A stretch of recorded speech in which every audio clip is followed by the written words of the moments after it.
Bienvenidos a este episodio podcast para la Universidad Nacional Abierta y a Distancia. Hoy exploraremos las características del proceso modernizador de Colombia en el siglo XX, los conflictos que surgieron desde la década de los 50, los procesos de paz que ha vivido el país y las nuevas formas de ejercicio político que impactaron la visión de las élites. Acompáñenos en este recorrido por un siglo lleno de tensiones, avances y desafíos. El siglo XX en Colombia fue testigo de grandes transformaciones en lo social. El país experimentó un proceso acelerado de urbanización. La gente se desplazaba del campo a las ciudades buscando escapar de la violencia rural y encontrar nuevas oportunidades económicas. Según Pablo Arboleda Ramírez, durante este periodo las ciudades crecieron rápidamente, lo que trajo consigo el desafío de proporcionar servicios básicos y mejorar la infraestructura urbana. Arboleda Ramírez, 2014. En paralelo, el acceso a la educación se expandió, aunque de manera desigual. Esto permitió la aparición de una clase media urbana y nuevos actores políticos y sociales. Estos avances no solo transformaron la vida cotidiana, sino que también provocaron importantes cambios en el escenario político. En el ámbito político, uno de los hitos claves fue la Constitución de 1991, que, como afirman Hurtado Quintero y Marín Reina, significó un punto de inflexión al promover una mayor inclusión de derechos fundamentales y la descentralización del poder. Hurtado Quintero y Marín Reina, 2021. La Constitución permitió la participación de sectores que antes habían sido excluidos, como mujeres, indígenas, afrodescendientes, marcando una nueva era en la política colombiana. Sin embargo, antes de llegar a este punto, Colombia vivió bajo el dominio del bipartidismo, en el que los partidos liberales y conservador controlaron el poder, excluyendo a otros actores políticos. Esta dinámica polarizadora fue una de las causas fundamentales de la violencia que estalló en la década de 1950. Como lo detalla Arboleda Ramírez en su análisis de la violencia, Arboledas, 2014, económicamente, Colombia también atravesó dos cambios importantes durante las primeras décadas del siglo. La industrialización impulsó el crecimiento de las ciudades, con el café como uno de los motores principales de la economía. No obstante, como explica Saenz-Rovner, la desigualdad siguió siendo un problema estructural, ya que las élites controlaban gran parte de los recursos, dejando a los sectores rurales y urbanos más pobres al margen. Saenz-Rovner, 1997. Hablemos ahora de los conflictos que marcaron la historia de Colombia desde la década de 1950. Uno de los periodos más violentos fue conocido como la violencia, que se desarrolló entre 1948 y 1958. Este conflicto fue, en gran parte, una consecuencia del enfrentamiento entre liberales y conservadores, exacerbando por tensiones sociales y económicas en las áreas rurales. Más de 200.000 personas perdieron la vida en esta época, un hecho devastador para la historia del país. Arboleda Ramírez, 2014. Luego de la violencia, en los años 60, comenzaron a surgir grupos guerrilleros como las FARC, el ELN.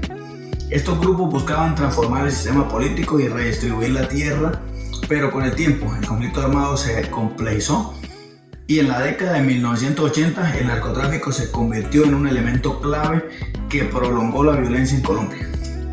El auge del narcotráfico con carteles como el de Medellín y Cali no solo generó enormes ganancias económicas para estos grupos, sino que también financió tanto a las guerrillas como a los grupos paramilitares, perpetuando el ciclo de violencia. Este fenómeno afectó la política, la economía y la vida cotidiana de millones de colombianos.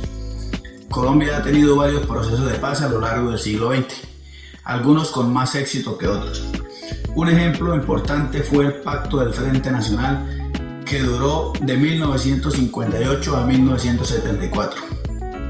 Este acuerdo entre liberales y conservadores buscaba poner fin a la violencia partidista, pero como señala Arboleda Ramírez, al excluir a otros actores políticos y no abordar causas como las causas subyacentes del conflicto, el Frente Nacional no logró la paz duradera. Arboleda Ramírez, 2014. Más tarde, en 1990, el proceso de paz con el M-19 fue uno de los aciertos más significativos. permitió la reintegración de este grupo guerrillero a la vida política, lo que culminó en la Constitución de 1991, una de las más progresistas de América Latina. Sin embargo, otro intento de paz no fueron tan exitosos. El acuerdo de paz más reciente, firmado en 2016 con las FARC-EP, representó un hito en la historia del país. Este proceso, analizada por Herrera Contreras, logró la desmovilización de miles de combatientes, pero su implementación ha sido lenta y problemática. Herrera Contreras, 2019. A pesar de los avances persistentes, desafíos como la violencia en algunas regiones y la falta de garantías para los excombatientes, a lo largo del siglo XX también se vieron cambios en la forma de hacer política en Colombia. Con la Constitución de 1991, la participación de nuevos actores políticos como indígenas, mujeres, afrodescendientes empezó a desafiar el control tradicional de las élites. Sin embargo, estas élites siguen ejerciendo un fuerte control sobre los recursos económicos y políticos. Aunque enfrentan mayores desafíos, la descentralización del poder permitió a los gobiernos locales ganar más autonomía, pero también abrió la puerta a problemas como la corrupción y la captura del poder por parte de las élites regionales. Según Hurtado Quintero y Marín Reina, la descentralización fue un proceso que, aunque tenía el objetivo de fortalecer la democracia, no siempre ha tenido los resultados esperados. Hurtado Quintero y Marín Reina, 2021. Estas nuevas dinámicas políticas también han transformado el imaginario de las élites en Colombia. La participación de excombatientes en política, tras procesos de paz como el del 2016 y la movilización social de grupos marginados, han hecho que las élites deban adaptarse a un escenario más plural y competitivo. Aunque aún tienen mucho poder, ya no pueden ignorar a los nuevos actores que demandan una mayor inclusión y justicia social. El siglo XX en Colombia fue un periodo de profundas transformaciones. El proceso de modernización trajo consigo avances sociales, económicos y políticos, pero también dejó al descubierto tensiones estructurales que dieron lugar a conflictos prolongados. Aunque se han logrado algunos aciertos en los procesos de paz, persisten muchos desafíos para la paz duradera y la inclusión política. Gracias por acompañarnos en este recorrido por la historia reciente de Colombia. Nos escuchamos en el próximo episodio, donde seguiremos explorando los temas de más relevancia de nuestro pasado y presente.